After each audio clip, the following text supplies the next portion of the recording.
Olá pessoal, bom dia, sejam bem-vindos mais uma vez aqui ao canal Barueri Live, no programa Incrivelmente. E hoje estou aqui com mais uma vez Renata Tricarico. Bom dia, pessoal. Um prazer estar aqui novamente. Hoje com um convidado especial, Dr. Eric, aqui conosco. Vamos falar sobre o preparo mental para cirurgia, ele que é cirurgião plástico. Vamos conversar sobre a importância da mente, como a nossa mente interfere em vários fatores aqui, implicando inclusive na cirurgia plástica. Dr. Eric, gostaria que se apresentasse. Renata e Bruno, obrigado primeiramente pelo convite, tá?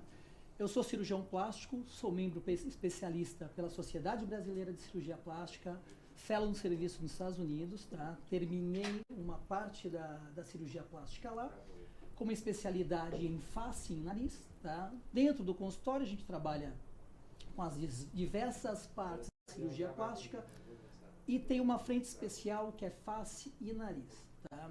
Trabalhei ao longo de 10 anos no Instituto do Controle do Câncer como responsável da cirurgia de face, com muita reconstrução de nariz, tá? Obrigado pelo convite. É um prazer. Esse é um tema muito interessante, né, doutor? A gente estava falando aqui poucos minutos antes o quanto a gente está tendo ultimamente com toda essa tecnologia de uma distorção de imagem dos pacientes. Eu faço um trabalho também, comentei com ele, com uma clínica de cirurgia plástica de Balneário Camboriú, que é a clínica Dr. Raulino. Eles estiveram conosco, fizeram o nosso curso da Córtex sobre neurociência e hipnose, e a partir daí a gente começou um trabalho de preparo mental de todos os pacientes que vão passar pela cirurgia, no intuito de repente, um trauma que ele teve antes de uma cirurgia anterior, de ressignificar esse trauma para que ele fique tranquilo para essa próxima cirurgia, no intuito de tirar ansiedades, medos, inseguranças, visto que muitos pacientes acabam desistindo quando contam para a família, quando recebem comentários, com medo do que pode acontecer com eles, né? Então, a gente consegue trabalhar tudo isso, evitando, inclusive, muitas desistências de cirurgia. Então, hoje a gente faz esse trabalho e também para alívio de dores no pós-cirúrgico, já que uma mente mais tranquila evita o medo, a sensação de medo, que aumenta a tensão, que aumenta a sensação dolorosa. Então, a gente consegue também aliviar bastante a dor no pós-cirúrgico com esse trabalho. E aí, Dr. Eric também tem um caso interessante, tem casos interessantes para contar para nós, né, doutor, de como que a mente interfere nesses pacientes, né, tanto na sua percepção. Conta para nós, doutor. Então, no nosso primeiro bate-papo, né, foi muito legal, que deu para trocar muita figurinha disso daí, né? Na cirurgia plástica, quando eu estava ainda nos Estados Unidos, nessa parte mais voltada 100% para nariz e face, o pessoal já tinha um trabalho mais forte nessa parte da hipnose, nesse preparo do paciente. Então, assim, você tinha o paciente que tem medo de cirurgia e por inúmeros fatores, história pregressa, com histórias estranhas na família, amigos, cirurgia. Então, o preparo funcionava excelente. Tinha um outro aspecto que eu gosto muito, que é? É o paciente estar mais tranquilo na cirurgia e no pós-operatório. Porque para o cirurgião, pós-operatório, que a gente sempre fala, ele faz parte da cirurgia. E o cara que não tem um preparo, o paciente vai lá, mas está com uma confusão, aí não se organizou com o filho na escola, mas tem viagem, mas está com a sogra em casa. O pós-operatório é longo, é um desastre. Tá? Paciente que não está com a cabeça tranquila, a cicatriz demora. Tá? A cicatrização demora e às vezes não é uma cicatrização tão favorável. Tá? E a gente discute isso muito na plástica, com outros especialistas, cirurgiões ou clínicos. Então, assim, a gente vê que isso é uma coisa normal. Tá? Lá fora, já tem uma percepção, o mercado ele está mais incluso com a hipnose, com esse preparo mental, com o acondicionamento mental, né? Como você pega, até comentamos, né? Em Toronto, eu fui dar uma aula lá e me chamou a atenção que tinha um centro para preparo mental que os caras conseguiam, fazia isso dentro do hospital, dentro das clínicas, tá? E lá, assim, no tempo que eu trabalhei lá nos Estados Unidos, tinha uma coisa muito legal. O americano, ele corta muito o achismo das coisas no trabalho. tá? Então, vou contar um aspecto dentro do consultório de como a gente atendia para ver como muda muito isso daí, né? A gente numa sala atendia o paciente, a gente chegava lá, mantinha uma distância dele, o paciente ficava deitado e tinha uma TV passando coisas nada a ver com cirurgia, tá? Desenho animado e tudo tal. Metade dos pacientes ao longo de um ano a gente atendia na outra sala, com a mesma distância, o cara deitado, sem a TV. Legal. Você fechava muito mais cirurgia do paciente com a TV. Tá? Então, assim, e os trabalhos que tem para trabalho mental é tudo assim. Sim. Você faz uma leva de paciente ao longo de um ano que você não vai fazer nada desse acompanhamento e do outro lado o paciente tem esse acompanhamento. Então, para poder comparar. Indiscutível, a diferença é significativa. Tá? Então, isso é muito bacana. Hoje, a gente tem ali no consultório um grande número de pacientes que vem, tá? Com medo de cirurgia, tá? Com pavor de cirurgia, e a gente não tem ainda tanto recurso, tanto profissional que já pensa nessa abordagem, né? E assim, poucos ainda. E muitos pacientes não entendem que isso é uma via, que é uma possibilidade. Sim. Tá? Sim. Então, é muito interessante, né? Muito. E além... Olha, eu já... Vamos embora, que daqui a pouco a gente vai acumulando. E assim, e tem uma coisa muito bacana. A hipnose, o preparo mental, o acondicionamento da mente, tudo, você diminui também a quantidade de analgésico, sim, de medicamento, de anestésico, tá? Pensando em Brasil, tem muito lugar que não tem esse recurso. Exatamente. Não tem esse recurso.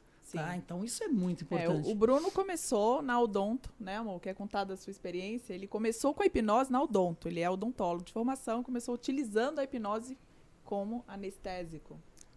Tem casos interessantes. Teve muitos casos onde eu utilizei como o único anestésico em procedimento cirúrgico e vários outros como uma forma de diminuir a quantidade, como você falou. Então, é uma ferramenta fantástica para a gente trabalhar sobre esse lado emocional, sobre o lado sensorial, de fato.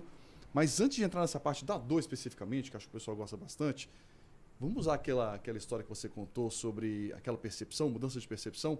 O doutor Eric estava falando aqui sobre, além dos casos que são mais fáceis a gente perceber, que talvez seja aqueles casos de medo, de preocupação da dor, do que vai acontecer, como vai acontecer, são casos de alteração de percepção em relação à própria imagem, não é? Exato, Aqui é o seguinte, né? E aí a gente entra com a dor daqui a pouco.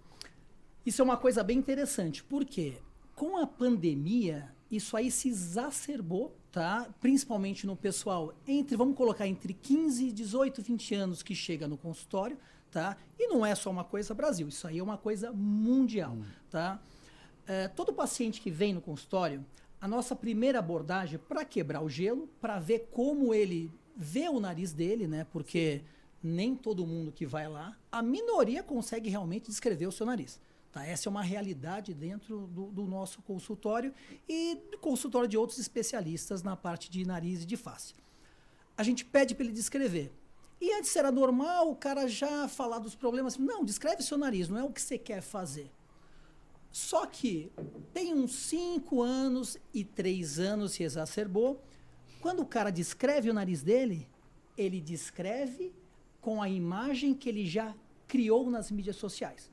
Então, o cara cria uma identidade visual diferente da que a gente está vendo ali. E ele descreve aquela imagem. Por exemplo, o cara já fez a cirurgia dele, o paciente já fez a cirurgia dele editada. Então, ele já fez o selfie edition dele, já editou aquele negócio. O filtro do Instagram até o chega. filtro do Instagram. Mas, os caras sabem aplicativos de tudo. Tá? Então, você vê o nariz dele já está com o dorso alinhado, já está diminuído, aumentado, e ele vai lá e ele descreve aquele nariz. E quando a gente, dentro do consultório, eu trabalho com a rinoplastia estruturada, tá? Então, assim, é uma cirurgia mais delicada, muito técnica, tá? A gente trabalha com os nossos narizes, são 4, 5, 6, 10 horas de cirurgia, bem técnico. E dentro dessa abordagem na consulta, a gente trabalha com uma espécie de simulação. Não é para simular a cirurgia. É para mostrar para ele algo que ele consiga fazer, que a gente consiga reproduzir na cirurgia e ver como o cara vê aquela imagem. Então, a gente sempre trabalha com uma imagem técnica que a gente tirou dele, nessa aqui do lado, pertinho dele, e uma outra longe, que é como as pessoas te veem, de perto e longe. Sim. A difração de luz é totalmente diferente. E você coloca aquela imagem para o cara, ele olha para trás, ele... Não, mas esse não é meu nariz. O cara não consegue ver o nariz sem a edição. Nossa. E ele fica absurdamente desconfortável. E ele começa ali, mexe braço, mexe a mão e tudo. Ele fica numa situação que tem uns que você vê, se levantar, você vê a mulher já fechando a bolsa, já colocando uma atitude postural de vai virando a cadeira assim, ó, vou sair daqui correndo. De negação mesmo. Negação completa. Aí você começa a falar daquele nariz e o mais engraçado, grande parte desses pacientes, tá? Para não falar 100%, ele me mostra uma imagem do nariz que alguém tirou numa mídia social, por isso que ele foi lá no consultório. Alguém tirou e o nariz não saiu legal. Ou melhor, é uma imagem que ele não controla. Ele não tem como editar a imagem do outro. Sim. E se alguém intencionalmente, maldosamente ou muda, sem querer, né? Sem querer, não, comentou da imagem do nariz, brincando alguma coisa, pronto, aí acabou. Aí você colocou gasolina ali na fogueira. E esse cara, e não adianta você falar para ele, mas calma, isso é uma imagem de longe, o teu nariz na verdade é aquele, não tem é a esse. Luz, é que a pessoa te conhece só daquele nariz. As pessoas estão cada vez mais, o pessoal mais novo, a exposição dele, tá, no ao vivo é mínima. É mínima. Sim. Tá? Sim. Então, assim, nem voz você consegue sem o cara falar num telefone onde ele não consiga controlar. Talvez eu não vou mandar esse áudio nem nada. Tá? Quem atende telefone falando e conversa é acima de 35 anos hoje. O pessoal manda áudio. Se aquele áudio não tá legal, ele faz 1, 2, 3, 4, 5, 6. Sim, é verdade. Então, assim, as pessoas estão mais com dificuldade a busca da perfeição. Plástica, porque não existe. Exatamente. E assim, e dentro dessa imagem que o cara criou, ainda tem um negócio que é fantástico, que é a discinesia sensorial. Se o cara, por exemplo, numa imagem, ele está vendo, até de nariz já operado, ele viu um calombo que apareceu dentro de uma foto que apareceu na mídia, você dificilmente vai convencê-lo que não tem aquilo. Ele quer consertar. Mas ele vem, mas o legal é assim, ele vem e fala, doutor, ó, sente aqui. Não adianta você falar, ele vai em outro. Infelizmente, ele vai buscar dentro o que ele do quer trabalho ouvir, né? da gente, eu que trabalho muito resolvendo, né, cirurgias desassertivas que foram feitas por aí, uma hora ou outra ele vai num cara e fala, não, ó, tem um calombo aqui, ó, nossa, olha que calombo aqui. Tá vendo, doutor? Falar o que ele quer ouvir tá Passei ótimo, 20 caras e os 20 cirurgiões falaram assim, não tem nada no meu nariz. E aquele lá confirma E que aquele tem. lá vai operar, e aí vira uma... Então, assim, a gente tem muitos casos mal conduzidos, porque, infelizmente, ele entra num mal profissional, Sim. e o mal profissional fala assim, ah, tá, não, é isso mesmo. Você tá vendo, não, os outros não conseguem ver? Ele não tem a sensibilidade que eu tenho, não. Então, Olha poderíamos só. dizer que esses pacientes estão hipnotizados, porque eles Sim. estão tendo uma percepção que não é real. O que acontece no cérebro desses Pois é, eu gosto pacientes? tanto desse assunto de mudança de percepção da realidade. Ontem eu fiz um post comentando sobre... A gente vai bater um papo aqui, a gente comprou aquelas uvinhas, aí sabe aquela uva que tá lá, premium? Sim. E aí eu fiz uma pergunta pro pessoal, falou, esse negócio de uva premium é porque eles têm um cuidado especial, um cultivo diferenciado, um adubo extra plus, ou é simplesmente tirar aquelas murchinhas e ruins? E aí todo mundo tem aquela percepção de porque é premium é bom, né? E aí eu coloquei um artigo, existem vários, uma grande quantidade de publicações falando sobre como o nome de alguma coisa influencia na sua percepção daquilo. Então, só porque você chama de premium, o mercado dos vinhos, né? Quando você chama alguma coisa de um nome especial, a percepção do sabor já mudou. Então, é legal a gente ver essa construção da realidade, trazendo então um pouquinho mais para o visual que agora.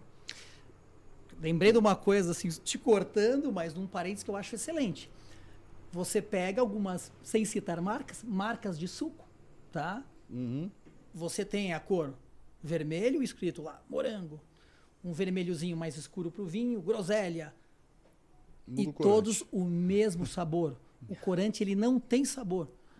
E é muito difícil se você não tiver com o olho fechado para falar. E você não pode nem ter visto antes. Sim. Se a pessoa falar que é o primeiro copo, você sente o cheiro da uva, você sente o gosto da uva e não tem. Então, assim, essas coisas sensoriais, assim, eu acho maravilhoso. Eu acho isso muito show. Você vai na Disney, você sai do brinquedo, perto do bueiro, sai o cheiro do lanche que você vai andar, tá lá na frente. Tudo muito bem implantado. Você fala assim, nossa, que coincidência, estou com vontade de comer esse lanche, né? E você nem sabe que você sentiu o cheiro ali dele. Isso é uma condução perfeita do cérebro humano, né? Quando a gente puxa, eu sempre comento sobre 3 coisas importantes que você precisa ter para o seu cérebro criar a sua realidade. Primeiro, estímulo. Seja ele uma palavra que você ouviu, uma luz que está chegando no seu olho, uma situação que você está experimentando. Depois essa informação vai ser processada. E aí você vai ter uma resposta. Seja um conflito em cima de uma experiência que você viveu ou aquilo que você está enxergando. Vamos puxar para o visual aqui então.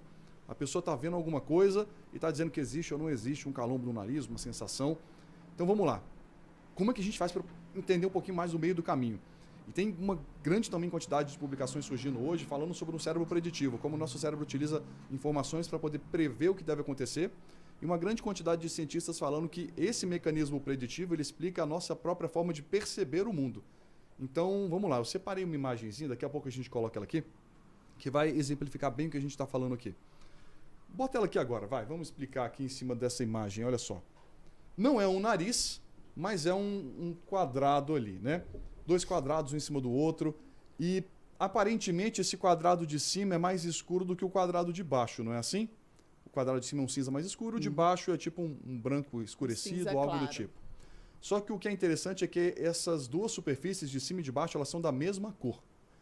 Agora, para você conseguir enxergar isso, se você estiver em casa e vendo no computador, no seu telefone, bota o dedo aí nessa divisão entre a parte de cima e a parte de baixo, esconde aí essa fenda e você vai ver que as 2 superfícies são da mesma cor.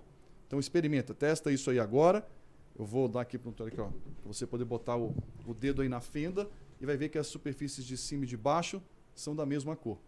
O que está acontecendo aqui? É a mesma coisa que o Dr. Eric falou agora sobre o nariz. Sim. Olha, tem um calombo, tem isso. Por mais que eu fale para você, as 2 superfícies são iguais, você não enxerga elas iguais. Pode voltar aqui para a gente. É falar sobre o calombo do nariz, sobre uma manchinha. Não, mas eu estou vendo. Ou eu não estou vendo. Você não está vendo essas superfícies da mesma cor. E elas são da mesma cor. Então, o que está acontecendo aqui? O seu cérebro sabe sobre como são os padrões de claro e escuro, o que acontece com uma cor quando ela está na sombra. E ele utiliza todas essas previsões anteriores para poder prever como deve ser o que você está vendo. E essa é a parte legal. Você não vê as coisas como elas são de fato, mas como o seu cérebro processa a informação e ele é altamente dependente de registros anteriores, de informações anteriores. Ele já tem o Ctrl+C, Ctrl+V dele, né? Exato, a programação. O copiar, colar dele da programação. Quantas vezes você viu o seu nariz editado por fotos, através de filtros, de forma suficiente a fazer com que você não consiga perceber outra coisa senão aquilo que você está acostumado a ver por causa das referências que você deu para o seu cérebro. Ele não só vê muitas coisas que não existem da forma como você foi se programando para ver, como ele deixa de ver muitas coisas que estão presentes no mundo. O seu próprio nariz é um bom exemplo disso. Tem alguém aqui que fica incomodado porque o nariz fica na frente do seu rosto te incomodando ou te atrapalhando a ver alguma coisa? Provavelmente não. E todo mundo enxerga o nariz, né? Todo mundo enxerga o próprio nariz, não é assim? Sim. Só que você não para ficar reparando que você enxerga o próprio nariz. É o seu cérebro ignorando a presença do seu nariz nesse momento. Eu sei que tem algumas pessoas que devem ter que passar lá com o Dr. Eric porque deve ser difícil não enxergar. Mas tirando esses casos, inclusive eu sempre gosto de fazer esse parêntese aqui. Sabe os cachorrinhos? Você já viu os cachorrinhos que de vez em quando fica virando a cabeça Faz assim? aquela... Sabe por que eles fazem aquilo? Não. Para poder enxergar melhor. Eu li isso numa revista de veterinário uma vez. É mesmo? Né? Porque de vez em quando parece que eles querem se concentrar em alguma coisa. Sim, principalmente quando você está falando uma coisa séria, como se fosse valer. Conversando com o cachorro. E ele faz aquilo para tirar o focinho da frente, sabia? Ele quer ver melhor e para tirar o focinho da frente ele inclina. Eu não sabia. Que o focinho está na frente dele. Então, volta para cá. Percebe que todas essas informações que nós recebemos diariamente através dos filtros, das comparações que você tem, seja de pessoas que você vê ou das próprias edições que você construiu, impedem você de perceber a sua realidade como de fato ela é, tirando essas percepções anteriores. Então, é o que você falou, né? Aquele conflito, poxa, eu estou vendo, mas não é.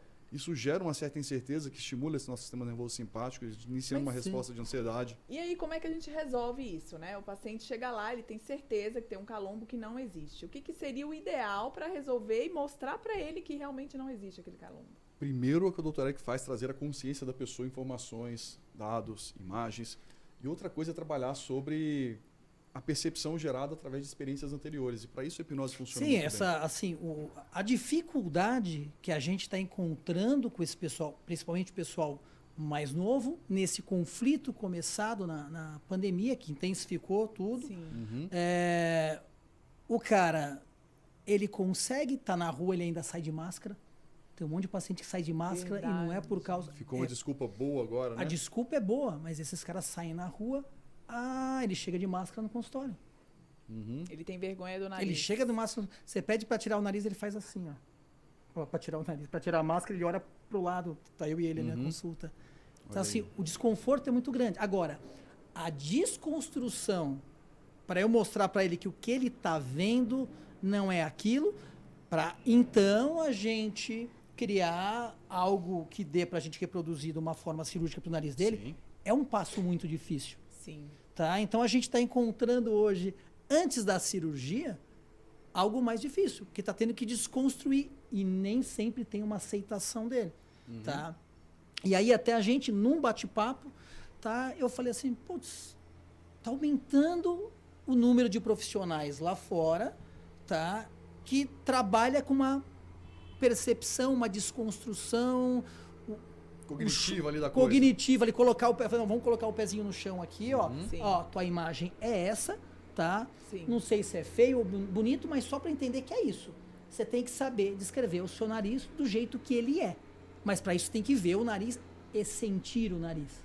Sim. Do mesmo jeito que você desmancha uma dor de um membro fantasma através de uma abordagem cognitiva, também você pode desconstruir uma percepção gerada, como a gente comentou, através de imagens que Fala são mais falsas sobre ali. isso, sobre a dor fantasma. Já vamos... Isso, a coisa da dor Isso é é boa, né? interessante.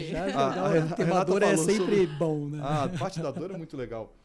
Em relação ao que você tinha comentado da hipnose, né? Será que esse pessoal está sempre em hipnose? Uma das formas que a gente tem de dizer que a hipnose existe é considerá-la como sendo uma alteração da percepção da realidade. Uma habilidade que nós temos de alterar a nossa própria percepção da realidade. Eu gosto de dizer para os nossos alunos que, talvez, tecnicamente falando, o melhor a dizer seria não que você está em hipnose, mas que você está usando a hipnose, usando a sua habilidade. E é como se você estivesse dançando a vida inteira, usando a hipnose, usando a habilidade de dançar, mas, na verdade, usando a sua habilidade de hipnose para acreditar durante a sua vida toda, ou durante um período, que o seu nariz é assim. E nós vamos utilizar essa mesma habilidade que você teve para construir uma percepção, para agora desfazer essa percepção e construir uma forma diferente de perceber aquele nariz. De forma real, esperamos. E é isso que a gente faz na hipnose. Uhum. Bom, e outro tema, que é o que eu comentei com ele também, já posso falar ou não? Pode, manda ver, agora vai. Que é o que acontece com muitos pacientes quando eles chegam a contar que vão fazer cirurgia para a família ou para pessoas próximas, como eu ouvi ontem de um deles que foi numa comunidade. Olha isso. Ele foi numa comunidade, porque ele faz trabalhos voluntários para ajudar as pessoas, e em uma dessas fotos que a pessoa foi tirar com ele, falou: deixa eu tirar uma foto com você, porque eu sou sua fã, e eu não sei se a gente vai ter outra oportunidade, né, porque você vai fazer cirurgia semana que vem. Ai. Pra quê?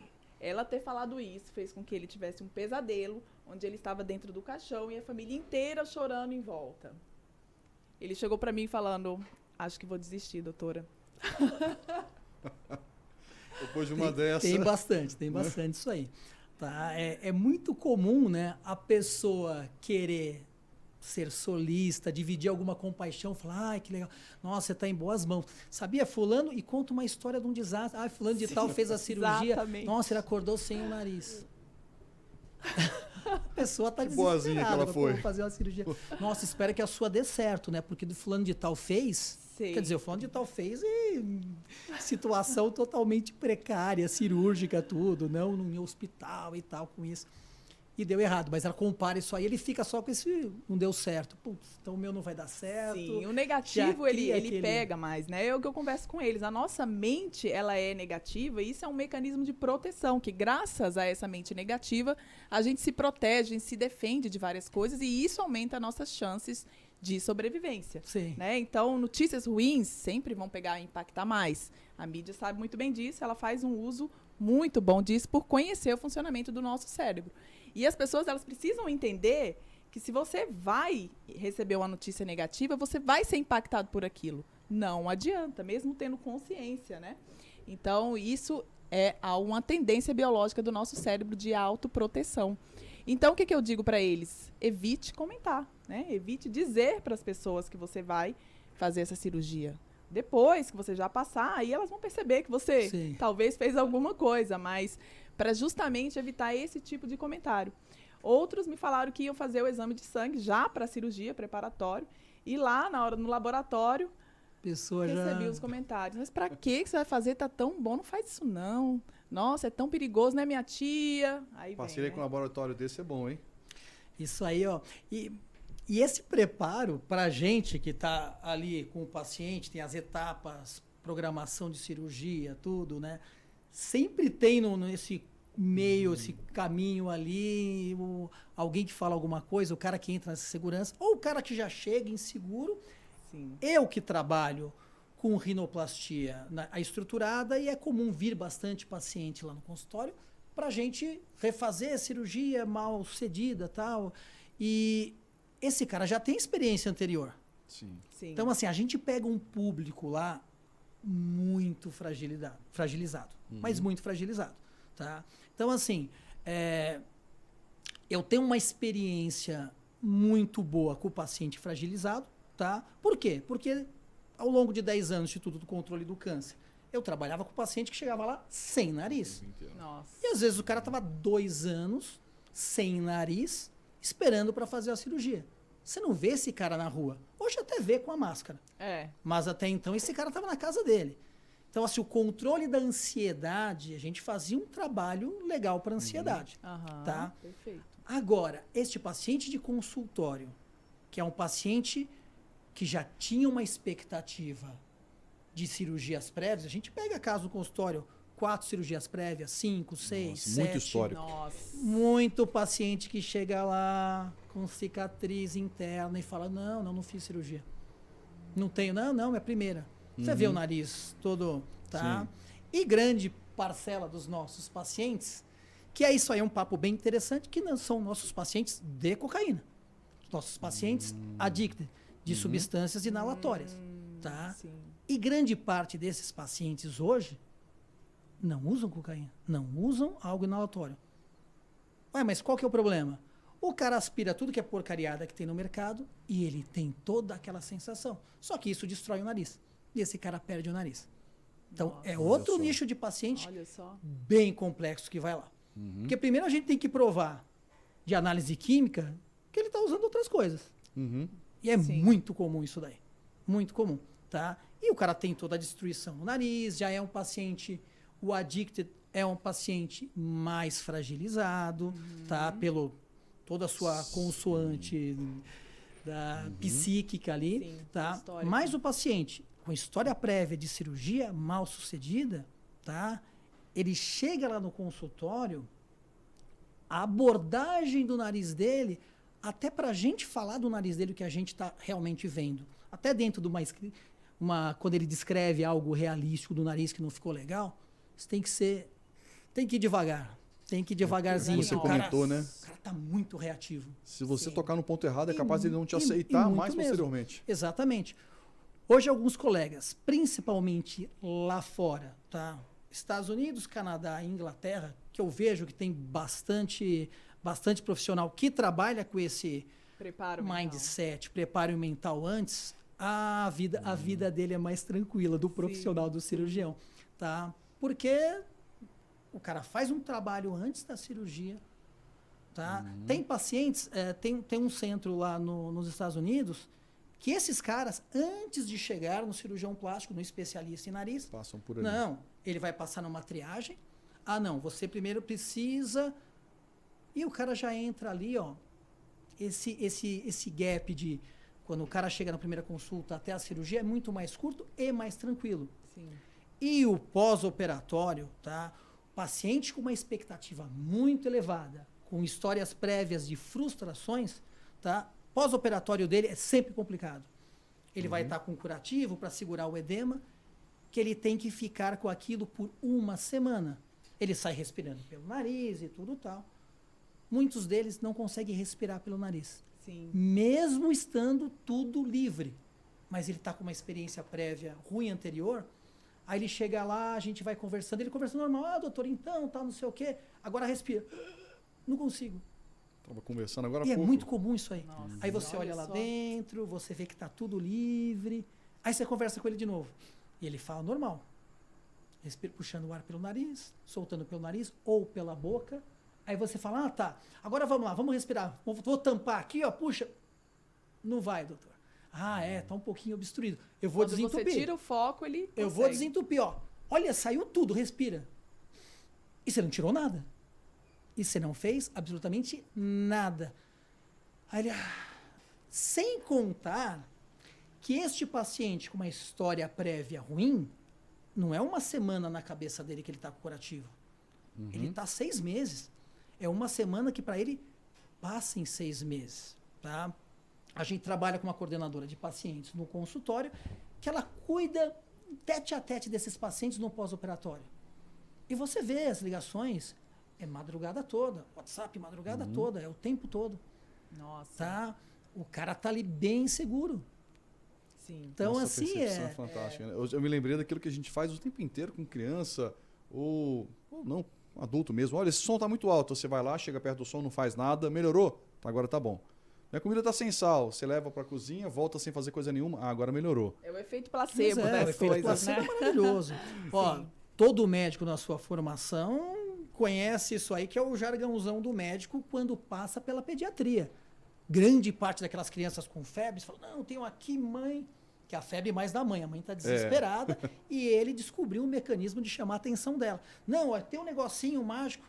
Você tá lá com um remedinho de água. Você fala, olha aqui, mamãe, ó, tum, tum, tum, mede a febre. Nada. Fizeram um estudo, que eu até estava comentando com você, né? Fizeram um estudo nos Estados Unidos com um grupo de mulheres que eram camareiras. E aí, elas faziam atividade física 12 horas por dia, porque era o tempo que elas estavam trabalhando e fazendo atividade física durante o trabalho. Sim. Só que elas não tinham consciência disso. Aí foi um especialista, explicou para elas que elas estavam praticando atividade física durante essas 12 horas e que por praticar atividade física, elas teriam uma série de melhoras na fisiologia do seu organismo, inclusive crescimento de massa muscular, etc., condicionamento físico, etc., e aí elas tomaram consciência. Então, eles analisaram o grupo que tomou consciência e o grupo que não tinha consciência disso. E o grupo que tomou a consciência teve ganho de massa muscular, melhorou o IMC, emagreceu, enquanto o outro grupo fazia a mesma coisa, mas sem a consciência. Não, impressionante, impressionante. A mente é tudo. A mente, o controle que ela tem involuntário, né, das nossas ações, assim, fantástico, né? Fantástico. Então agora vamos falar sobre dor, mas antes da dor, vamos pro intervalo, né? Que a gente volta com o intervalo. Vamos pro intervalo. Falando sobre dor, não é para ninguém sentir nada aqui não. Maravilha. Até já. Até mais. Nossa, eu tô... Visão Total Vistoria Veicular. Empresa de vistoria credenciada pelo Detran. Vistoria de transferência, vistoria garantida, vistoria cautelar e vistoria prévia. Visão Total Vistoria Veicular. 4382-1112. 4382-1112. Visão Total Vistoria Veicular. Avenida Itaqui, número 842, no Jardim Belval, próximo ao estádio do Arena Barueri. Visão Total Vistoria Veicular.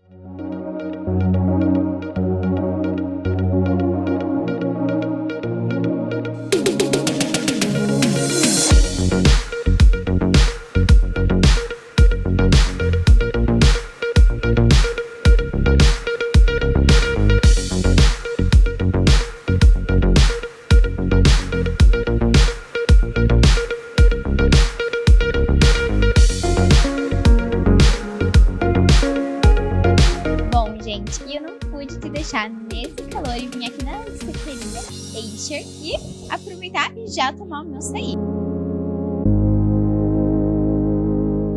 Bom, gente, e aqui na Escher tem uma variedade de self-service e aqui tem diversos sabores de sorvete. Então você pode se deliciar e ficar com água na boca igual eu estou.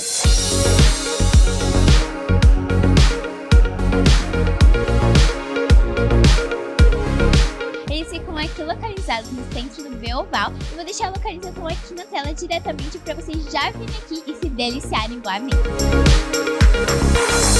Então fica aí, diretora Luísa, para você vir aqui na açaiteria junto com a Digital 5, viu? Que é realmente maravilhoso.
Nesse calor e vim aqui na açaiteria Escher e aproveitar e já tomar o meu açaí.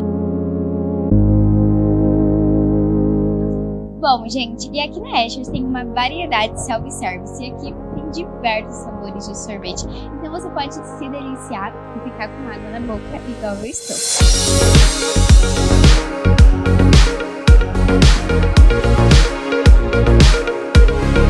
Eles ficam aqui localizados no centro do Beoval. Eu vou deixar a localização aqui na tela diretamente para vocês já virem aqui e se deliciarem igualmente. Então fica aí, diretora Luísa, para você vir aqui na açaiteria junto com a Digital 5, viu? Que é realmente maravilhoso.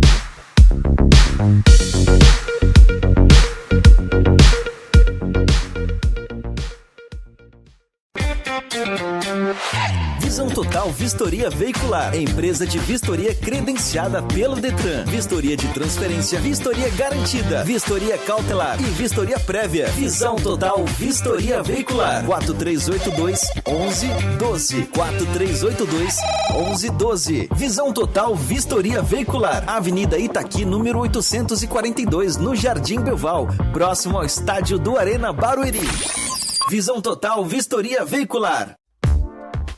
Voltamos. Vamos falar então sobre hipnose e dor agora, pode ser ou não? Agora pode? Vamos falar sobre dor? Vamos falar sobre dor, Antes de falar sobre o controle de dor em si, Tori, como é que é a percepção da dor do pessoal na cirurgia? Você percebe um tipo de perfil de pessoas que sentem mais dor, outras menos? Como é que é essa coisa da dor no consultório? Aí ó, a percepção da dor nossa, a real mesmo, que tem o paciente dentro do consultório, tá? Não, tranquilo, doutor, não sei o quê. O paciente que está indo muito tranquilo para a cirurgia, como se ele estivesse saindo para comprar um pãozinho, normalmente dá mais trabalho. Ah, é? Normalmente dá mais trabalho, tá? Se pensei, a gente fala, o pós-operatório. Não, doutor, eu sou super tranquilo, eu sou super de boa. Tá? Olha só. Este paciente, ele normalmente dá mais trabalho, tá? Bom, a dor, a gente começa a entender a dor real, porque os pacientes, eles chegam na sala cirúrgica totalmente acordados. E ali tem todo o nosso preparo da sala, o anestesista conversando com ele, a gente conversando com ele, toda a equipe lá, ele vendo aquela arrumação na sala no começo. E ali ele começa a ser monitorado. Tá? Uhum. A gente sempre opera com BIS, né? Então tem todo o controle da consciência do paciente. Tá? Certo. Ali a gente vê o paciente que ele muda o rosto, o que já está pálido, a respiração. Tá? Tem o paciente que, quando a gente começa a preparar ele, que prende o braço para pegar a veia, tudo ali, ó. Aí só começa. de segurar ele, Já tá tenso. você já vê que o cara tá todo enrijecido, o paciente tá muito mais nervoso. Ali é o nosso termômetro ali para ver aquela temperatura para onde vai no pós-operatório. Tá? Então, assim, dentro do hospital, obviamente a gente usa um número legal por veia grande de analgesia, tá? Analgesia é para tirar a dor. Então o cara já sai com um monte de medicamento, o paciente sai com bastante coisa para não sentir dor, Certo. tá? Que isso é um ponto ruim, porque é mais droga entrando nele ali, tá? Mas para o cara não sentir só o desconforto do operatório e tudo tal. E tem o paciente que sente dor por sentir dor, tá? Independente do medicamento, tá? A gente vê muito paciente que às vezes só de correr o soro antes da pessoa colocar o medicamento no soro, então assim, acabou a cirurgia, ele vai para uma salinha chamada recuperação pós-anestésica. Então o paciente está lá, tranquilão, tá? Ali a gente começa a ver as reações dele, como ele que está. Então você vê muito paciente fala, doutor, nossa, estou sentindo muita dor, nossa, não estou aguentando. E a gente vai fazer uma dose de alguma coisa. Tem paciente que a gente fala, espera, o medicamento está fazendo efeito, tá? Que a maioria é uma dor, uma sensação de dor, e não é dor mesmo, tá? Porque ele já está com analgésico. Ele já está com analgésico. É uma A dor maioria falsa. não é dor, que ele já está com analgésico. Não, doutor, mentira, porque eu fiz cirurgia, eu senti muita dor. Ó, isso aí é muito claro para quem trabalha no hospital. O cara tá lá, grande parte das vezes tá o sorinho no braço dele, a droga vai ser colocada naquele soro. A enfermeira vai lá, aumenta o fluxo no soro entrando, e ele acha que aquilo ali é a droga. O cara fala, falei, doutor, que eu tava com muita dor? Nossa, passou. E ela acaba suspendendo a droga. Ela nem muito coloca, olha comum. só. O efeito placebo É muito bonito, comum. hein? O efeito placebo é muito maior para dor. É muito maior. Tá? Por isso, assim, um trabalho mental bem feito, você já tira grande parte das drogas. Você tira. Exatamente. Tá? Porque a gente vê no nosso dia a dia, pós-operatório, é isso. Grande parte está com dor. Uma coisa que é bem comum, né? Nas cirurgias que os pacientes não são sondados. Então, o paciente passa um jejum de 12 ou 8 horas, dependendo de cada paciente. Ele chega para a cirurgia, e jejum é de água também. Ele não toma nem água de manhã. O que ele vai tomar é o soro com os medicamentos durante a cirurgia. Tá? E aquele soro que entrou, ele tem que sair. Então, essa pessoa está com a bexiga cheia, a dor é na bexiga. Tá? Mas a dor para ele é no nariz.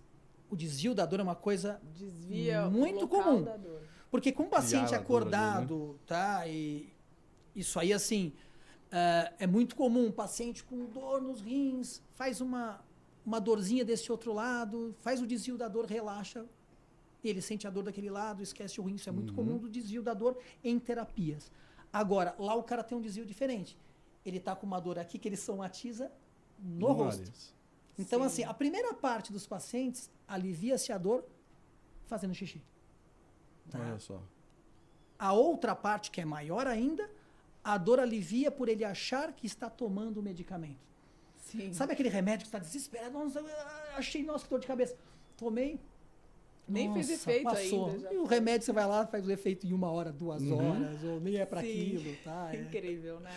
Então Nossa, tem mentira. muito disso daí, né? Então, e assim, e grau de dor,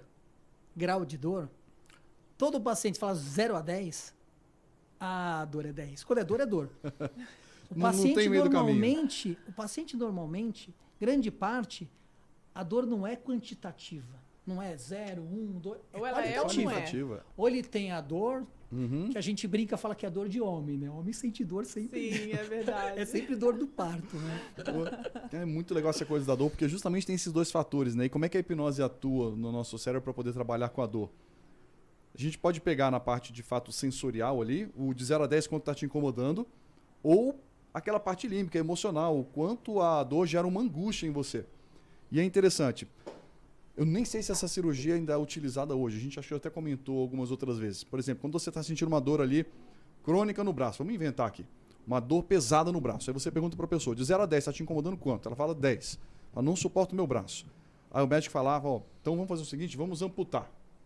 E aí, deixa eu ver se vai ser uma boa ideia isso aqui.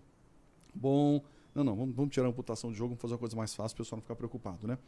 Você está lá com essa dor de 0 a 10, e o médico vai lá, faz uma cirurgia, que essa que eu não sei se então é utilizada ainda hoje, onde ele faz alguns procedimentos aí no giro do cíngulo, uma estruturazinha no nosso cérebro responsável por essa parte emocional da dor.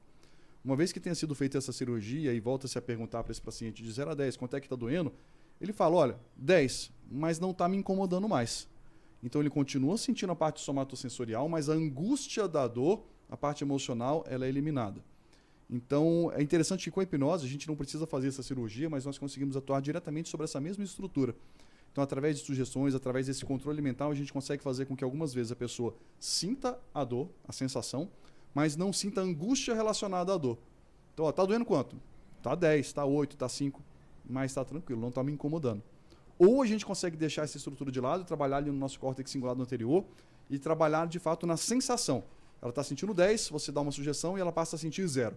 Então ela consegue gerar ali uma anestesia, uma analgesia. Que é o que a gente fez eliminar. No programa de 2 semanas atrás. Isso, gente. Com o Roy. Uhum. Então, se vocês quiserem dar uma olhadinha, há 2 programas atrás, tem lá tem sugestões sobre controle de dor, bacana. Onde a pessoa deixou de sentir o incômodo. Mas mais do que isso, o que foi mais interessante foi no primeiro programa, incrivelmente, a gente fez uma tatuagem ao vivo aqui no estúdio com hipnose. E aí a gente pôde modular bem legal todas essas abordagens relacionadas à dor. Então, primeiro, a gente tirou a analgesia. Aí a pessoa estava lá fazendo uma tatuagem no peito, e aí nós perguntamos para a pessoa que estava sendo tatuada, né? Tá te incomodando quanto? De 0 a 10. Ele, não, nada, não tá doendo nada. Eu estou sentindo ele mexer no meu peito, mas não está doendo. Então, legal. Vamos mudar aqui. Aí trocamos a abordagem, trocamos a forma de sugerir para a pessoa aquele controle de dor. Falei, olha, agora você vai sentir a dor, acabou essa analgesia que você está sentindo, você vai sentir, só que não te incomoda, é uma coisinha que você sente aí tocando, tá doendo, mas tanto faz para você. E aí perguntamos para ele, né, como é que tá a sensação agora? Ele falou, tá doendo, tô sentindo furar aqui. De 0 a 10 tá quanto? Uns 7, 8, se eu não me engano. E como é que é? Falei, não, tô sentindo, mas tá tudo bem, não tá me incomodando. Sei lá, é como talvez se fosse aquela dorzinha da academia que você volta, dói, mas não te perturba. É até bom para você. Na verdade, eu acho até bom. Que se eu não sentir, é que eu fico preocupada. É o significado da dor, né? Fiquei 1 hora lá e não deu nada. O contexto da dor. E aí fizemos a terceira mudança ali com ele, que foi não fazer com que ele então conseguisse perceber a dor, nem o toque, nem coisa alguma, gerando de fato uma anestesia total ali daquela região. E aí, tá sentindo alguma coisa? Não, nem sei que estão encostando em mim. Tá. Nem sei que estão encostando aqui em mim. Então, legal essas 3 abordagens ali, né? Todas podem ser preparadas utilizando a hipnose para mudar a forma como o nosso cérebro processa os estímulos. Que é o que eu faço com as gestantes, né? Quando eu preparo elas para o parto, no caso o parto normal. Então elas precisam sentir algo, elas precisam sentir a contração para fazer a força no momento exato que a contração vier, porque é assim que ela vai fazer o expulsivo acontecer. Então eu não posso fazer uma hipnose onde eu vou tirar essa sensação. Ela precisa sentir a sensação. Se eu der a sugestão de anestesia, por exemplo, e ela não sentir, como que ela vai conseguir fazer a força, né? No momento certo da contração. Então, eu dou justamente essa sugestão onde ela vai interpretar a dor não como sendo algo insuportável, mas como sendo ali uma fisgada ou mesmo um puxão, alguma coisa que dê sinal que ela está tendo a contração, mas não necessariamente a dor. Deixa o cérebro saber do mecanismo todo, fisiológico, sem a dor. Exatamente. Você comentou sobre aquele instituto que lá nos Estados Unidos preparava o mental das pessoas para irem para a cirurgia, né? Então, ó, tem assim, em Toronto. Em Toronto tem um... Nos Estados Unidos também tem vários centros, né? Toronto tem um que me chamou a atenção, né? Que é um instituto grande.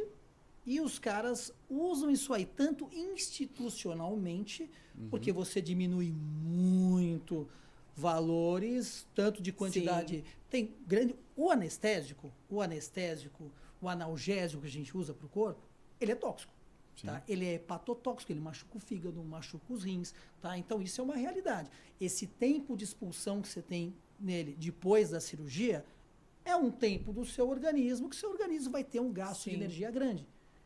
E se a gente fizesse isso sem gastar essa energia? Porque o cara já precisa estar ali, o paciente está ali no pós-operatório, você precisa que ele esteja pleno para focar numa inflamação, que é uma cirurgia.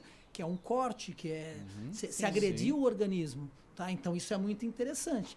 Então, os caras lá justificam isso como algo econômico, tá? Porque você diminui muito o número de drogas. Tá? Então, a quantidade. você vê esse centro. Então, assim, tanto para a saúde pública é uma beleza, porque é o Estado, é uma economia para o Estado. Tá? E para o particular, o hospital pode tirar alguns valores. Tá? Então, essa é a primeira parte, a parte econômica. E o segundo, que isso é excelente, né? Você vai diminuir o paciente numa exposição de toxicidade de drogas anestésicas, analgésicas, né, que é mais focada para dor, tá? E já com um preparo mental para um paciente no pós, que também você desmama ele de anestésicos, de analgésicos que ele vai tomar em casa no tempo muito precoce. Tá? Quem sabe diminui até tempo de internação aí, já que a recuperação é muito melhor. Então, eu falar nisso agora. O tempo de internação, que os caras têm isso em trabalhos, então é um negócio objetivo. É brutal. Porque lembra que eu te falei? Sempre lá eles fazem trabalhos comparativos. Uma ala, nós vamos usar hipnose, outras não. Sim. Então, ficou mandatório em vários lugares. Né? Então, a aceitação hoje, ela está muito maior. O Brasil ainda está engatinhando nisso daí. Eu tenho essa sensação que está engatinhando. Mas é uma tendência. Porque você vê lá fora, estão aumentando. Sim. Lá no Canadá, eu achei muito bacana, porque algumas pessoas que eu trabalhei lá e... os caras usam esse centro também nas suas clínicas particulares. Então já encaminha o cara lá. Então, você vai fazer a cirurgia, então você tem o preparo de exames pré-operatórios. Então o cara vai passar no cardio, cirurgia de mama vai passar na mastro para ter a cartinha de liberação e tudo. Vai fazer uma tomografia, uma cirurgia de face. E você vai passar nesse centro onde vai fazer um trabalho mental para a tua cirurgia. Sim. E o legal, eventualmente os caras têm um feedback assim, essa pessoa não é cirúrgico o caso dela neste momento, ou talvez nunca seja. Sim. O problema dela não é cirúrgico, que você tem bastante disso. Sim. Tá? Você tem bastante disso. Tá? Dentro da estética, tá? Você também tem aquele paciente que vai procurar tudo por um problema dele. Baixa Acional, no trabalho. Às vezes um divórcio, exatamente. Aquilo de lá gera um problema emocional, uma baixa, uma autoestima ali, e aí começa a buscar procedimentos estéticos externos em vez de mudar aqui dentro. E, assim, e esses centros, né, principalmente esse aí dá o exemplo desse de Toronto, os caras fizeram um negócio bem bacana, porque agora eles abriram uma ala para esse paciente com as falsas sensações sensoriais, de cinesia na interpretação do nariz, tá? Putz, isso aí então está crescendo. Sensacional. Tá? Na Inglaterra tem um trabalho muito bacana, de 2011, não lembro o nome do cara, mas esse trabalho chamou muito a atenção da comunidade médica, principalmente cirúrgica, relacionada à plástica. Tá? Porque o cara de um serviço de reconstrução, ele fez um trabalho de follow-up com os pacientes, com preparo mental, com cirurgia de reconstrução, que o paciente perdeu uma parte do braço, perna, ele precisa da funcionalidade dele de novo, paciente que perdeu o nariz e tudo, e fizeram um trabalho desse cara com uma analgesia 100% mental. Tá? Assim, são trabalhos excelentes, indexados, né? Trabalho de ter uma comunidade médica com um doutorado e falar assim, o médico é meio cético. Né? O médico, eu acho que ele é o mais cético neste ponto aqui. Precisa ver números. Eu vejo grandes colegas. Precisa ver números. Tá? O Brasil ainda trabalha muito pouco com os trabalhos com números. Sim. Tá? O Brasil, ele é mais. Eu acho que é. Ainda isso que eu acho que está engatinhando. Né? Ainda vai no achismo. Lá, não. Você vê esses trabalhos comparativos. Você tem um caso controle. Sim. Tá? E ali você não tem como duvidar do negócio. Não tem como argumentar. Tá? Porque uma coisa é você acreditar ou não, e outra coisa é você ver o resultado do trabalho. Eu, particularmente, eu sempre fui muito cético nessa área. Tá? Nos Estados Unidos, da minha formação, não. Não é bem isso daí. Não é bem isso daí. Tá? Então, assim, você vê que tem você tem muito campo para aplicar aqui. Sim. E quando você pega no Brasil, que o Brasil ainda tem algumas áreas, por ser imenso, lugares ermos, que você não tem acesso ao medicamento. Tá? Mas não tem acesso nem à medicina, imagina o medicamento. Não tem. Nós conversamos até previamente, num bate-papo, numa coisa interessante. durante a minha formação, eu fiquei um tempo dentro no estado do Pará, tá, à margem esquerda do rio Amazonas, e todo mundo imagina uma população ribeirinha ali. Não, são cidades bem construídas, com uma infraestrutura bem legal e com um hospital bem bacana. Mas não chega o medicamento, tá? A maioria das pessoas nem tem ideia que existe um rio que, para atravessar de balsa, para entrar o medicamento lado a lado, são 8 horas de viagem. Não, como assim? Sim, o nosso rio Amazonas. Tá? E não estou falando do ponto dele, mas é que distante. Essa é uma realidade. O rio tem correnteza igual ao mar, tudo. Ninguém imagina nisso aí. Sim. Tá? E não precisa nem ir tão longe. Você tem interior de São Paulo, lugar com uma estrutura legal. Ah, mas o medicamento tem que chegar lá congelado, tem que chegar numa temperatura precisa. Não chega. Nem sempre é problema de dinheiro do medicamento, como grande parte das pessoas acreditam. Sim. Tem um hospital, não tem o medicamento. Não. E também você também, às vezes, não tem médico lá, porque o cara não tem um recurso para trabalhar cirurgicamente nisso daí. Tá? Então, você vê... Cansei de ver paciente aguentando muito procedimento cirúrgico na raça. Põe a meia na boca, aperta, porque não tem outro jeito. Sim, analgesia nem nada. Tá, isso é um absurdo, pensando isso hoje em dia, né? Tem mais recursos. Principalmente quando você tem uma coisa que é tão natural quanto uma habilidade que está aí com você. Se você quiser agora, você desenvolvendo essa habilidade, pode utilizar para poder fazer esse controle de dor. Não precisa de ninguém do seu lado para necessariamente fazer isso acontecer. Sim, bacana. Seria sensacional que todos soubessem utilizar essa habilidade, né? E a gente estava comentando sobre a comunidade médica, né, com as dúvidas relacionadas. Legal, acho que dúvidas precisam existir, um certo pé atrás, mas é só um pouquinho de curiosidade para entrar num PubMed lá e perceber que a maior quantidade de publicações científicas hoje em relação à hipnose é justamente sobre controle de dor. Então, é muito bem já entendido como ela pode fazer. Os mecanismos ainda estão sendo cada vez mais avaliados para se entender como, mas o que se sabe é que acontece. Na França já existe em todas as maternidades um profissional que faz hipnose nas mulheres na hora do parto para alívio de dor.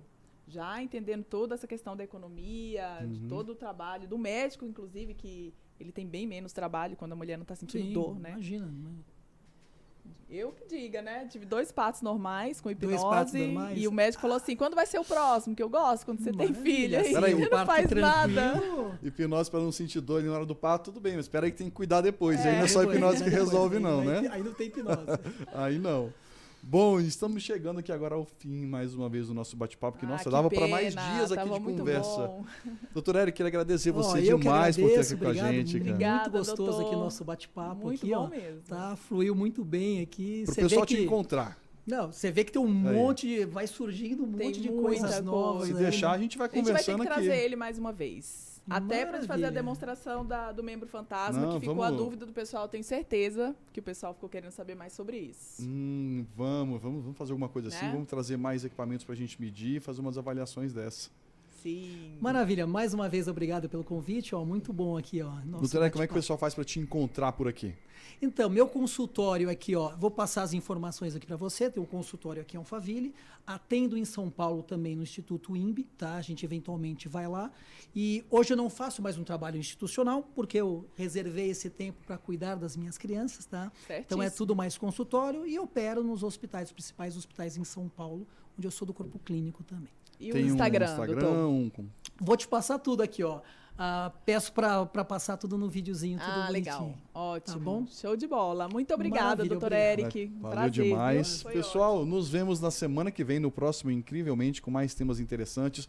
Coloca nos comentários sobre o que você gostaria de ouvir, sobre o que você gostaria de saber, em temas relacionados à hipnoterapia, desenvolvimento humano, mente, cérebro.